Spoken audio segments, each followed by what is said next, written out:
राम नारायण राम, राम नारायण राम, राम नारायण राम।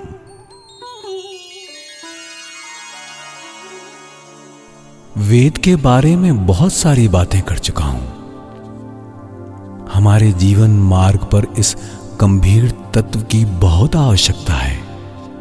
कल भी कहा था कि हम जिस प्रकार जीवन यापन कर रहे हैं उसमें रोग, शोक, दुख और कष्ट को अपने साथ लेकर चल रहे हैं। शांति पाने के लिए इन्हें दूर कर हम शांति की इच्छा से शांति पाने की कामना लेकर आगे बढ़ते हैं। शांति मिलेगी या नहीं, ये सोचे बिना हम सर्वदा सुख की आशा में, शांति की आशा में ही आगे बढ़ रहे हैं।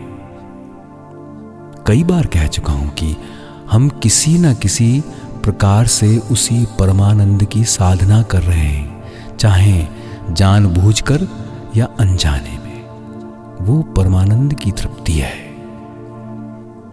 जीवन की साधना में ध्यान, ज्ञान, प्रेम में जो कुछ आराध्य वस्तु मिले वो तृप्ति ही बड़ी बात है। प्रकृति की विषय वस्तु में सब उस तृप्ति की ही तलाश कर रहे हैं, लेकिन पूरी तरह से खोज नहीं पाते।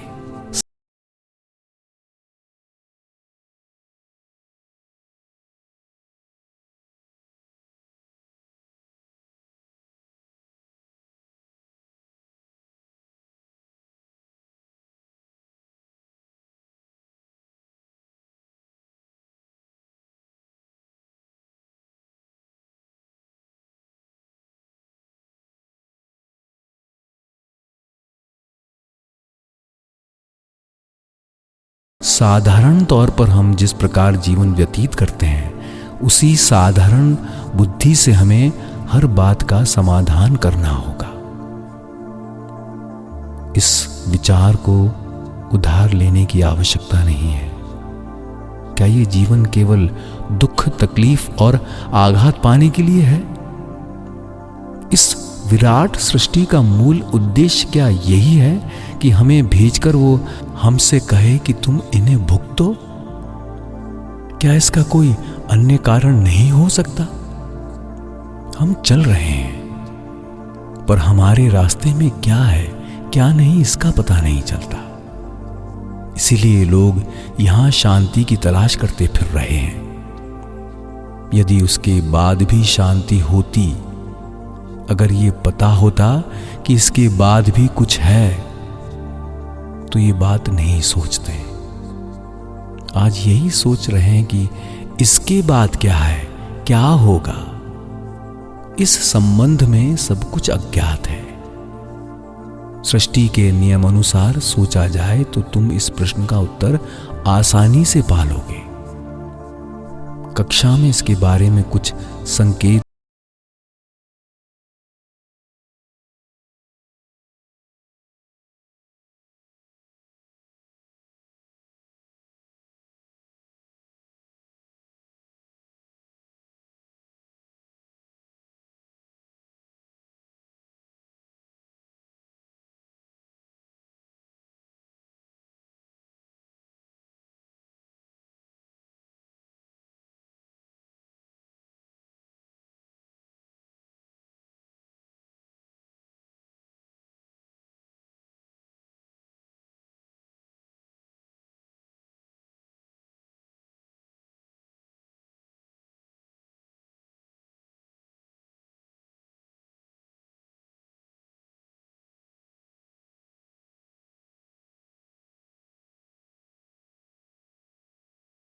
से इस प्रकार संकेत उपलब्ध हो सकते हैं, और जो बात समझ में आती है उसे हम कोई महत्व ही नहीं देते। हमें कहीं और तलाश करने की आवश्यकता नहीं होती। कहीं जाने की भी आवश्यकता नहीं है। वो हमारे सामने ही है, हिल डुल रहा है। अगर देखो तो चकित हो जाओगे। उसके संकेत को समझ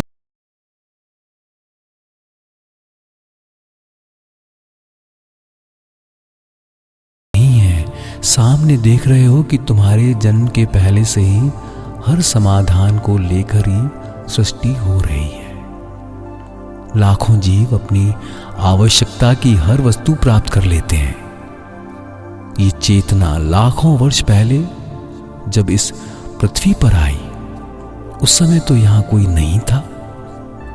ये सारा जल, ये पेड़, ये मछलियां कैसे आए? सृष्टि के साथ ही ये सब कुछ व्यवस्थित रूप से आता गया। हर जीव की प्रत्येक आवश्यकता पूरी हो रही है। मैं बार बार कहता हूं, इन्हीं के द्वारा इस बात को ठीक से समझ लो। लेकिन हम उस अज्ञात देश की चिंता कैसे करेंगे, कैसे सोचेंगे, किसके बारे में सोचेंगे?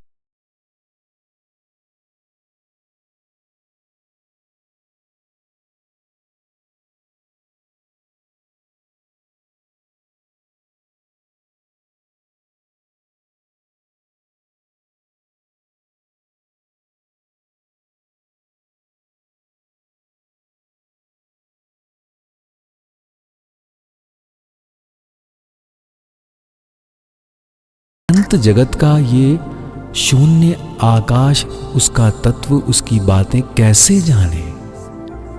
ग्रहों में परस्पर संबंध होने पर भी वो एक दूसरे से अलग हैं। क्या ऐसा भी हो सकता है? क्या अज्ञात संपर्क से भी सृष्टि होती है? सभी एक दूसरे को देख रहे हैं पर आपस में कोई आदान प्रदान नहीं, कोई बातचीत ना हो। क्या ऐसा होता है? जब सृष्टि हुई है तो संपर्क लेकर ही आए हैं, तैयार होकर ही आए हैं। जब तैयार हैं तो उसे ग्रहण क्यों नहीं कर पा रहे हैं? उसे ठीक से समझ क्यों नहीं पा रहे हैं?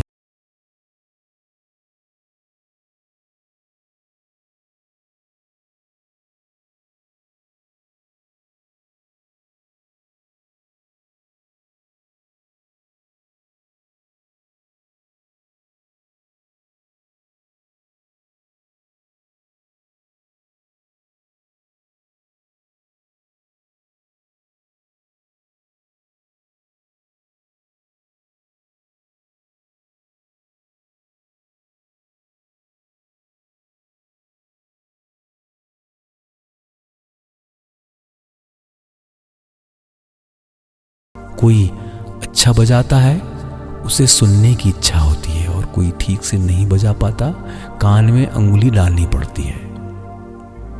हम जिस हारमोनियम को बजा रहे हैं उसके सुर को साध नहीं पा रहे हैं। इसीलिए किसी को शांति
प्यास नहीं होती तो इतनी परेशानी भी नहीं रहती।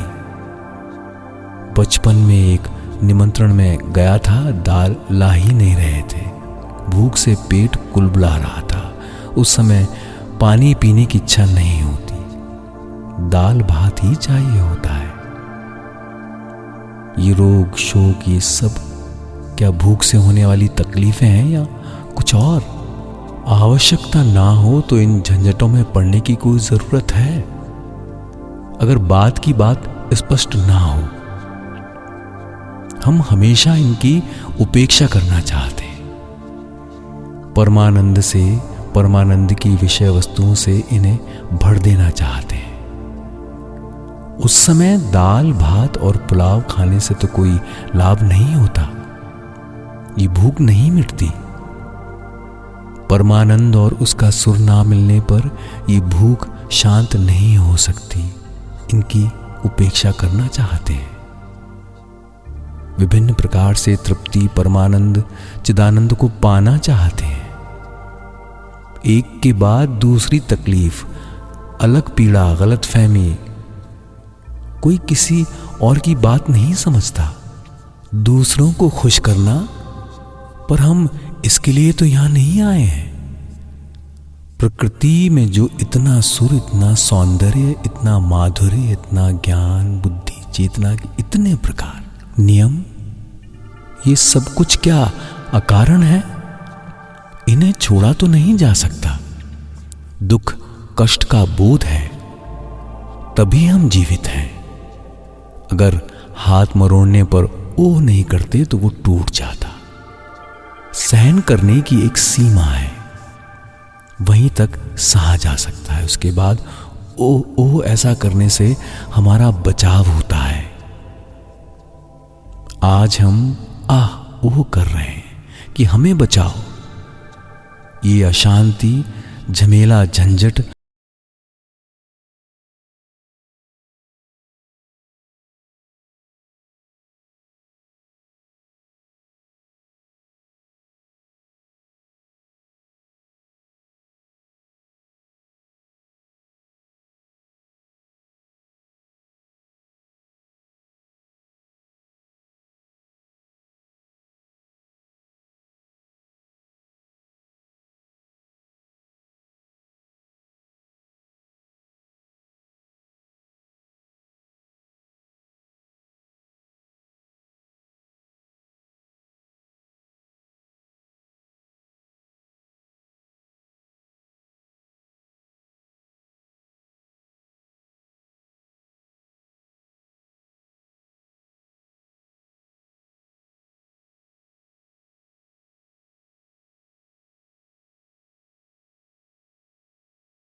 अगर हम कहें कि हम देखते हैं, हम सुनते हैं, हम सब समझते हैं, देखकर कहते हैं वाह कितना सुंदर है, ये कौन कहता है?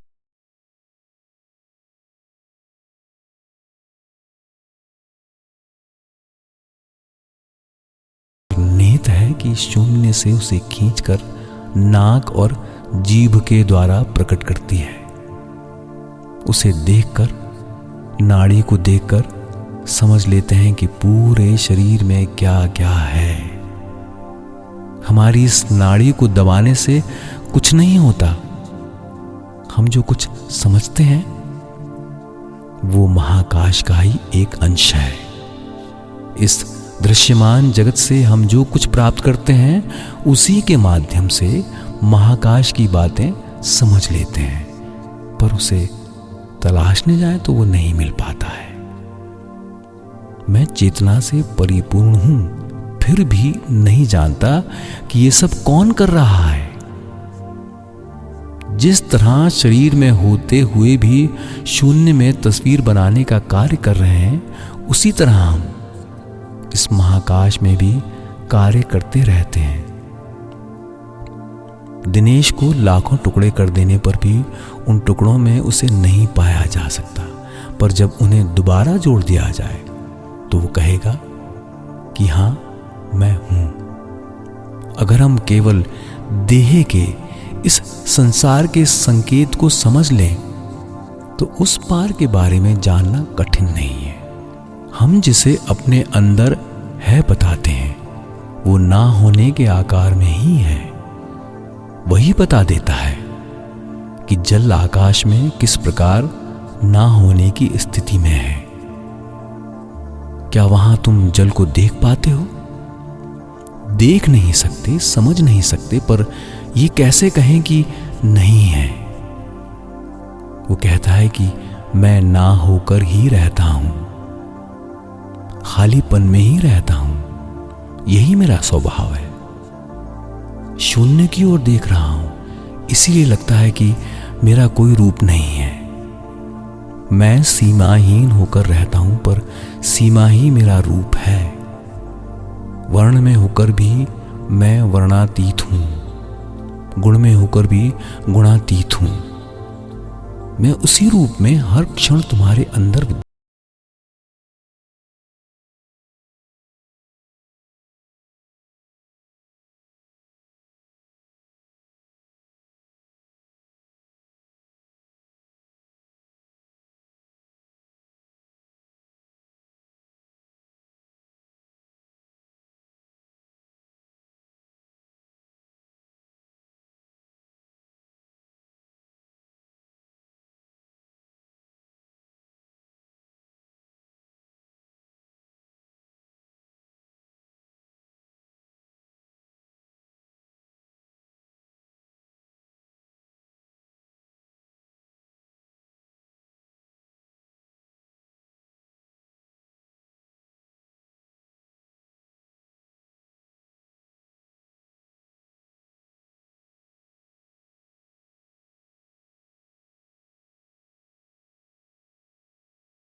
से मजबूती से गूंथने का प्रयास करने पर ही धोखा खाना होगा। मीलों तक एक के बाद दूसरे गांव फैले हुए हैं, पर दूर से देखने पर केवल एक ही गांव दिखाई देता है। आज जिसे देख रहे हो कि वो है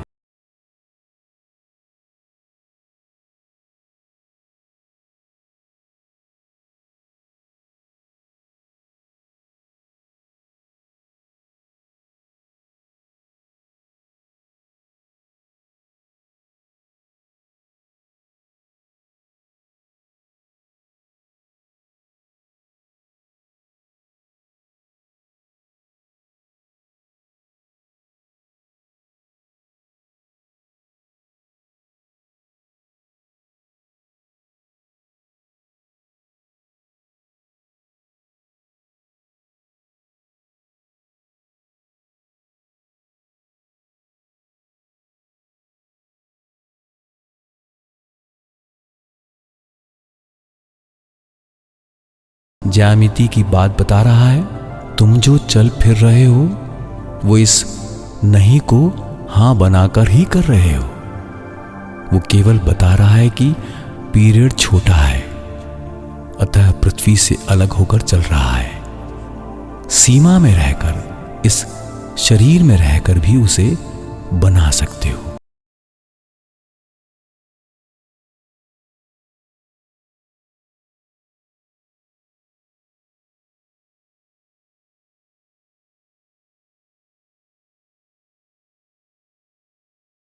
आकाश के महाशून्य में विराजमान है। कहता है कि अपने अस्तित्व, व्यक्तित्व और चेतना को बनाए रखकर नहीं का रूप लेकर मैं विद्यमान हूं। तुम देख नहीं पाते। इसी प्रकार तुम्हारे ये शरीर भी विचारों में, विचारों की गति से घूम रहे हैं। ये शरीर जल की तरह बादल के रूप में आकाश के सूक्ष्म अणु परमाणुओं का आश्रय लेकर सूक्ष्म में विराज कर सकता है। उस समय तुम्हारी सत्ता कहेगी कि मैं हूं नहीं के रूप में हूं। यहां जो संकेत मिल रहा है वो संकेत कहता है कि समस्त ग्रहों उपग्रहों में तुम अपनी इच्छा से नहीं का आकार लेकर विराज कर सकते हो। यहां से तैयार होकर उस आकाश में विराज करते हुए अपने विचारों से, अपनी इच्छा से उसे संचालित कर सकोगे। यहां के संकेत और आभास से वो विराट ग्रंथ रच सकोगे। वही वेद होगा। उस समय महाकाश के विराट तत्व को जान सकोगे। सब मिलकर बोलेंगे राम नारायण राम, राम नारायण राम, राम नारायण राम, राम नारायण राम नारायण, राम नारायण राम, भजले राम नारायण, राम नारायण, राम नारायण राम, भजले राम नारायण, राम नारायण।